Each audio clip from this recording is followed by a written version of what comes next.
When corrupt cops find out they're getting a life sentence. Behind the badge and uniform, there can lurk a dark and sinister side of some police officers. When those who are supposed to protect and serve become corrupt, the damage they inflict can be immeasurable. It's a problem that has been on the rise in recent times, with countless examples of officers betraying the public trust and abusing their power for personal gain. But what happens when these officers are caught and convicted? The consequences for their actions can be severe, including the possibility of a life sentence. In this video, we'll explore some of the most shocking cases of police corruption and the harsh punishment these corrupt cops face when they find out they're getting a life sentence. Join us as we delve into the world of corrupt cops and the darkness that can lie beneath the surface of law enforcement. Derek Chauvin. On May 25, 2020, former officer Derek Chauvin arrived at the scene where a man was accused of using a counterfeit $20 bill. The name of the accused victim was George Floyd.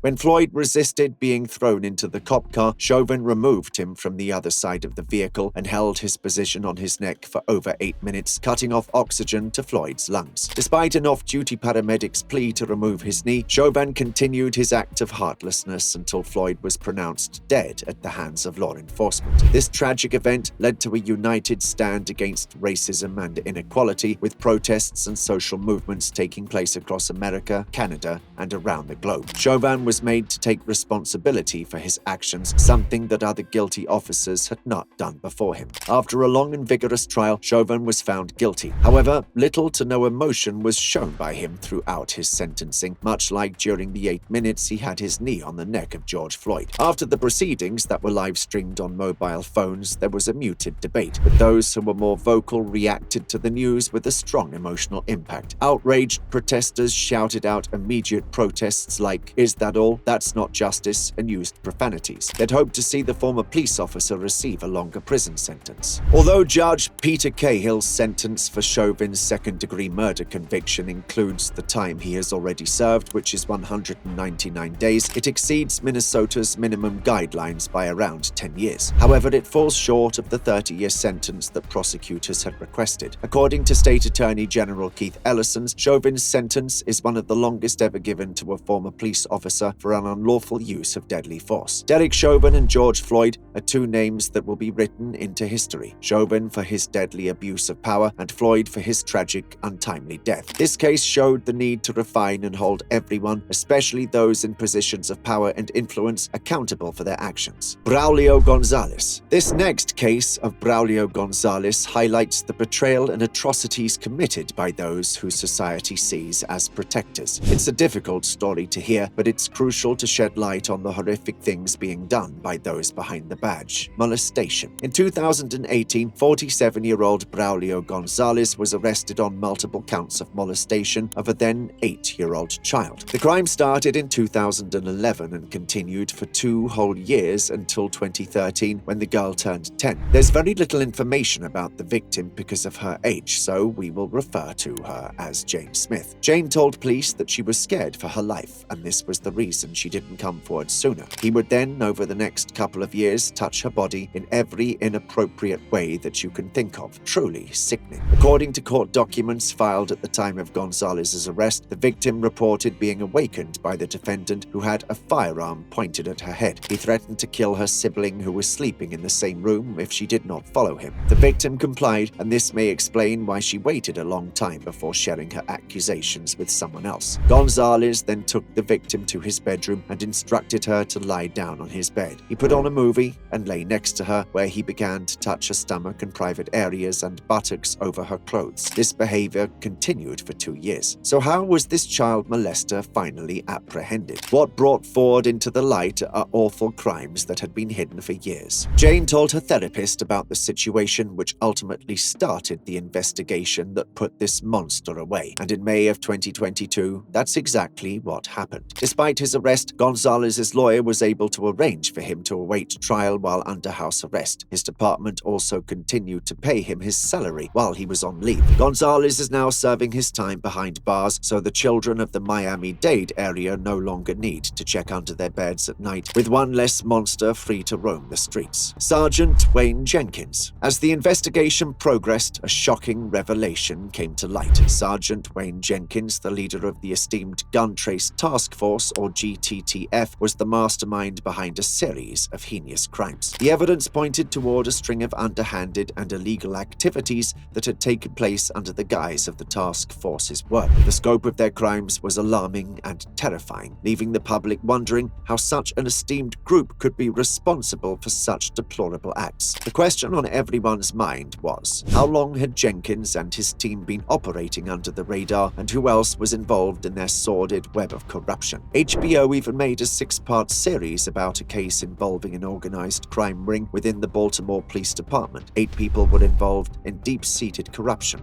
The GTTF was involved in various criminal activities such as theft, drug trafficking, and falsifying evidence, which were contrary to the mayor's intentions when forming the task force. Sergeant Jenkins was responsible for more than just stealing drugs, money, and overtime. He also took away a father and a husband from a family, causing a lifetime of damage. The victims will feel the impact of Jenkins' actions for a lifetime. The daughter of one victim was asked if she could trust the police department after what happened, and her answer was a quick no. But how did a group of organized criminals go undetected within the police force for years? Jenkins was the culprit. Wiretaps recorded the voice of Jenkins and his 7 accomplices, revealing their involvement in criminal activities. Further investigation by the FBI revealed many official complaints and irregularities against the group. With overwhelming evidence, Jenkins and his team were arrested, and he was sentenced to 25 years in federal prison. Jenkins wept and begged for mercy during his sentencing, but his family remained silent. Although Jenkins appeared remorseful, it's difficult to believe his apologies are genuine. As the FBI closed in on him, a troubling question emerged. Would he have voluntarily stopped his illegal activities if not for the pressure of being caught? It was doubtful, given the depth of his corruption and the power he'd accumulated. Jenkins had long been a master manipulator, exploiting his position of authority for personal gain without regard for the harm he inflicted on those around him. Now, as the full weight of the law bore down upon him, he was forced to confront the consequences of his actions. Could he be forgiven for the damage he caused? It was a question that lingered in the air with no clear answer in sight. Only time would tell if Jenkins would ever truly understand the gravity of his crimes, and if he could ever hope to make amends for the lives he has ruined. Wayne Couzens. This next case is a clear example of cruelty and abuse of power. It happened just 19 months ago and was a crime that took weeks to plan. On the evening of March 3rd, 2021, Sarah Everard, a 33-year-old woman, was walking home from a friend's house near Brixton Hill when a man stopped her. The focus of this case is on Police Constable Wayne Couzens, and what follows in the next 96 hours is truly horrifying. Couzens is believed to have raped and strangled Sarah just 100 yards from his woodland cottage in Ashford, using his police-issued belt to take the law into his own hands. He left her body in the woods and then drove to Kent, where he disposed of her phone. On March the 5th, he filled a petrol tank with fuel and burned her body inside a refrigerator. On March the 7th, he bought 2 contractor builder bags to conceal the burned body before disposing it in a nearby pond. As if these details aren't sickening enough, Couzens had even more twisted secrets to share. He claimed that a local gang had threatened him, requesting that he deliver a girl to an unknown location in exchange for his family's safety. However, we know this is not true, and neither did the police. The question from these horrific details was whether this was the only time Couzens had committed such a heinous crime. At sentencing, the judge had these despicable acts fresh in mind, and even Couzens' old boss could not hide her disdain for his actions and the tarnishing of the Metropolitan Police Force. However, the real pain can be heard in the words of Sarah's family, who will carry the scars of this heinous act for the rest of their lives.